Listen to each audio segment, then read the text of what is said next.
الحمد لله رب العالمين والعاقبة للمتقين أشهد أن لا إله إلا الله وحده لا شريك له الملك الحق المبين وأشهد أن محمدا عبده ورسوله صادق الوعد الأمين اللهم صل على سيدنا محمد وعلى آله وصحبه أجمعين أما بعد فيا عباد الله أوصيكم وإياي بتقوى الله فقال الله تعالى يا أيها الذين آمنوا اتقوا الله حق تقاته ولا تموتن إلا وأنتم مسلمون.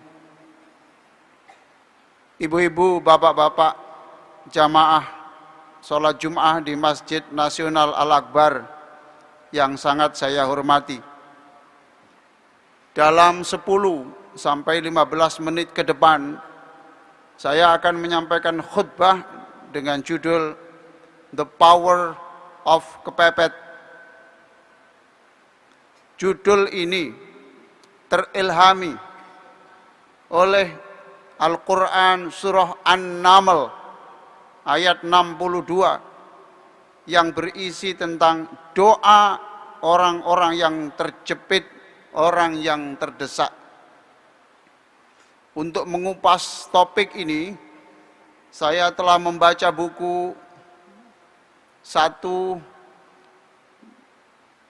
The Power of Kepepet karya Jaya Setiabudi. Yang kedua, kitab tafsir Al-Azhar karya Hamka, dan yang ketiga kitab Ar-Risalatul Qushairiyah fi Ilmi Tasawuf karya Al-Qushairi. Baiklah ibu bapak sekalian, akan saya bacakan surah An-Naml ayat 62.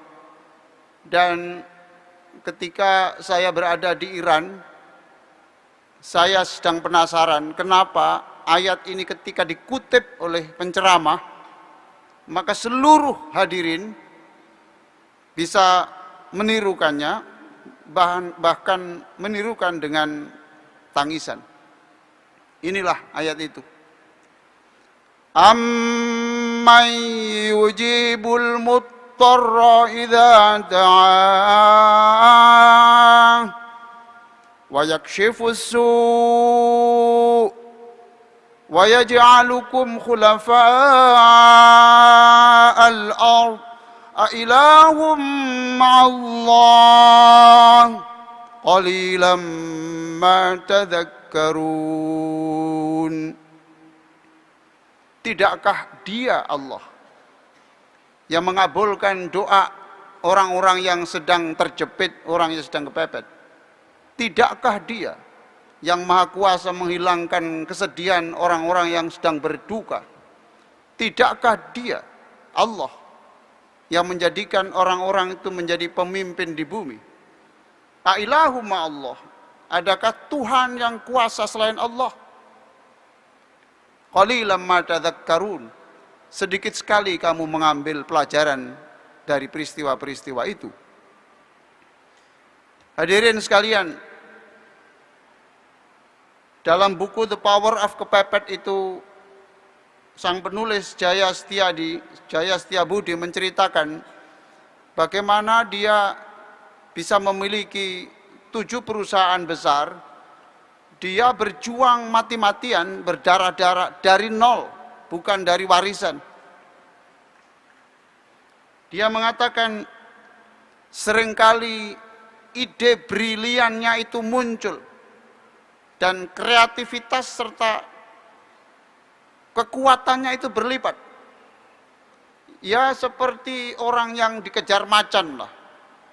Dia kuat melompati pagar karena terdesak, yang sebelumnya tidak bisa melompati itu. Lalu bagaimana bagi orang-orang yang hidupnya nyaman-nyaman, tidak ada masalah sama sekali, hidup dalam zone of comfort, zona nyaman, dia menyarankan sebaiknya dia membuat tantangan sendiri, membuat keadaan yang terpepet. Seperti mahasiswa yang kemudian berkata kepada orang tuanya, bulan depan saya mohon tidak ditransfer, saya akan hidup sendiri, saya akan membiayai UKT sendiri. Ketika dia sudah terjepit tidak ada yang dimakan, maka dia terpaksa berani bekerja di warung soto untuk mencuci piring supaya dapat makan. Tapi dari tempat itu dia belajar bagaimana memasak soto. Dan tidak lama kemudian dia bisa membuka cabang soto dengan sekian banyak cabang. Hadirin sekalian, tidakkah dia sekarang ini menjadi khalifah, menjadi pemimpin sekian banyak soto, warung soto itu? Tidakkah karena bermula dari keadaan yang terjepit? Amman yujibul muttarra idza da'ah wa yakshifus su' wa yaj'alukum khulafa'al ard a ilahu ma'allah qalilan ma tadhakkarun. Dalam kitab Ar-Risalatul Qusyairiyah yang ditulis oleh Abul Qasim Abdul Karim Hawazin Ash-Qusyairi, beliau ini ahli tasawuf, tapi sekalipun dia menjadi ulama besar, dia terkenal sebagai penunggang kuda yang hebat. Kitab itu mengutip kisah yang dialami oleh Syekh Al-Junaid Al-Baghdadi, ulama besar di Irak. Dia kedatangan wanita yang meminta didoakan agar supaya anaknya yang hilang itu bisa kembali. Al-Junaidi mengatakan, sudahlah pulang saja, sabar. Besok lagi datang, tidak didoakan, dan dikatakan, pulanglah, sabar. Datang lagi, pulanglah, sabar. Kemudian pada hari berikutnya, orang ini sudah tidak mampu berdiri, lunglai dan hampir pingsan, dan kemudian Al-Junaidi berdoa, dan kemudian disuruh pulang. Tidak lama kemudian anaknya kembali. Lalu menasihati sang ibu ini, bunda, ketahuilah, ada banyak doa yang tidak dikabulkan Allah, menunggu orang itu terjepit. Ammay yujibul muttarra idza da'ah wa yakshifus su' wa yaj'alukum khulafa'al ardi a ilahum ma'allah qalilan ma tadhakkarun. Hadirin sekalian, dalam keadaan kepepet, hadirin, kita ini fokus kepada Allah, yakin kepada Allah, dan dengan keadaan fokus dan yakin itulah doa dikabulkan. Ada guru ngaji di Surabaya ini yang kepepet, tidak punya uang, padahal istrinya harus melahirkan dengan operasi. Dia harus pulang dari rumah sakit. Subuh itu pulang dari rumah sakit, di tengah jalan hanya menangis, ya Allah berikan solusi, ya Allah berikan solusi. Tiba-tiba ketika berdoa itu, roda depan motornya itu terperosok ke dalam lubang. Istrinya jatuh dalam keadaan agak berjongkok, dan istrinya bilang, "Pak, kepala bayi sudah keluar. Kembalilah ke rumah sakit dan bisa melahirkan." Ammay yujibul muttarra idza da'ah. Ammay yujibul muttarra idza da'ah. Siapa sebenarnya yang bisa menolong orang yang lagi kejepit selain Allah? Sekarang saya sampaikan kisah yang dikutip oleh Tafsir Al-Azhar, karangan Hamka, karya Hamka.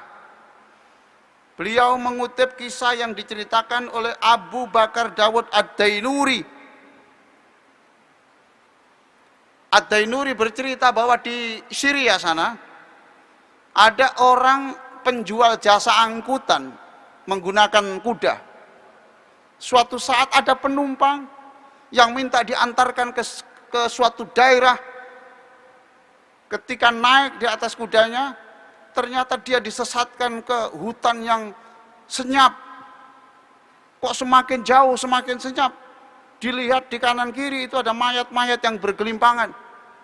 Dia berkata, Dia curiga, sudah kamu mungkin senasib dengan mayat-mayat ini.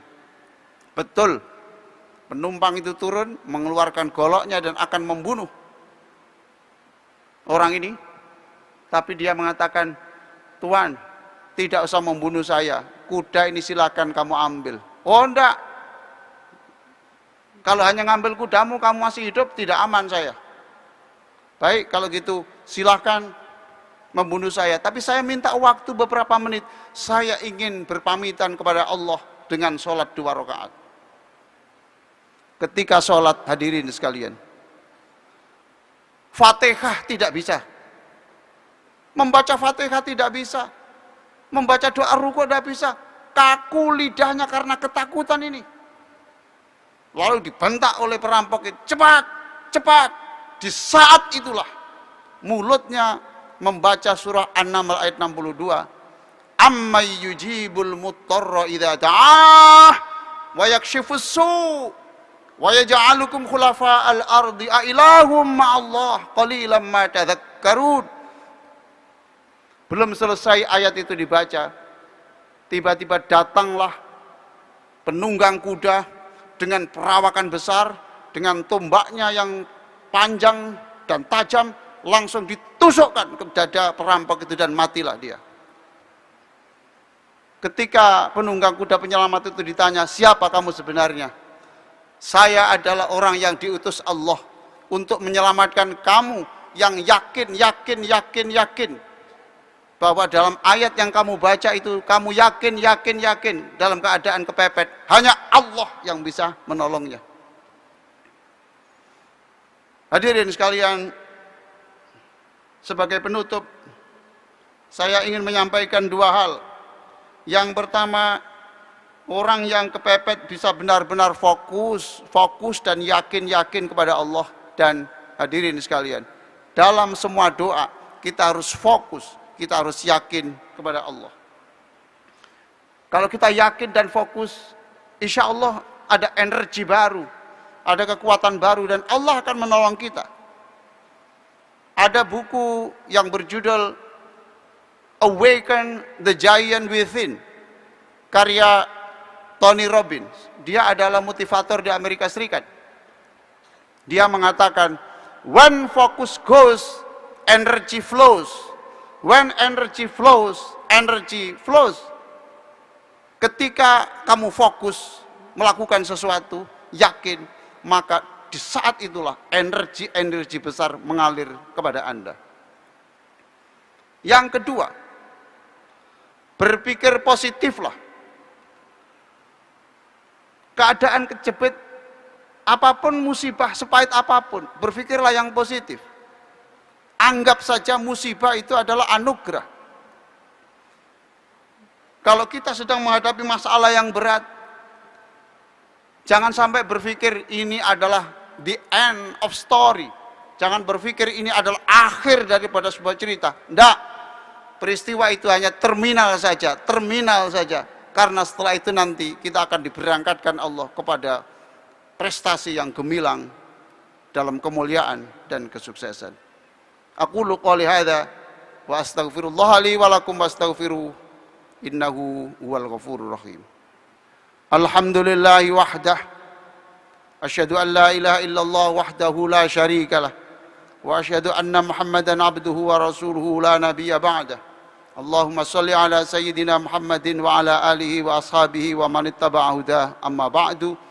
Qala Allah Ta'ala, ya ayyuhalladzina amanu taqullaha wa kunu ma'as shadiqin. Innallaha wa malaikatahu yusalluna 'alan nabi. Ya ayyuhalladzina amanu sallu 'alaihi wa sallimu taslima. Allahumma salli ala sayyidina Muhammadin wa ala alihi wa sahbihi ajma'in. Allahumma ighfir lil muslimina wal muslimat wal mu'minina wal mu'minat al ahya'i minhum wal amwat. Allahumma inna nas'aluka khasyataka fil ghaibi wasyahadah.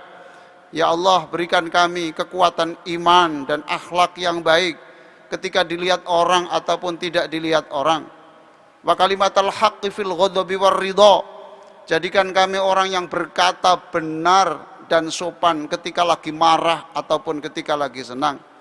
wal qasta fil faqri wal ghina. Jadikan kami selalu hidup sederhana dalam keadaan kekayaan yang melimpah atau dalam kekayaan yang berkurang. Waladzatan nadhari ila wajhika wasyauqa ila liqa'ik. Kami mohon kepadamu kenikmatan memandang wajahmu dan selalu rindu untuk berjumpa denganmu. Waladzatan nadhari ila wajhi nabiyyika wasyauqa ila liqa'ik. Berikan kami kenikmatan memandang wajah Rasulullah dan jadikan kami orang yang selalu ingin bertemu dengan Rasulullah. Allahumma inna na'udzubika min dharra mudirrah. Jauhkan kami dari bencana yang menyengsarakan kami. Wa min fitnatin mudillah. Jauhkan kami dari cobaan hidup yang merusak akhlak kami. Allahumma zayyinna bi zinatil iman. Hiasilah hidup kami ini dengan kemuliaan, dengan iman dan akhlak al-karimah. Waj'alna hudatan mahdiyin. Berikan kami hidayah yang sebanyak-banyaknya sehingga kami dengan hidayah itu dapat membimbing orang lain.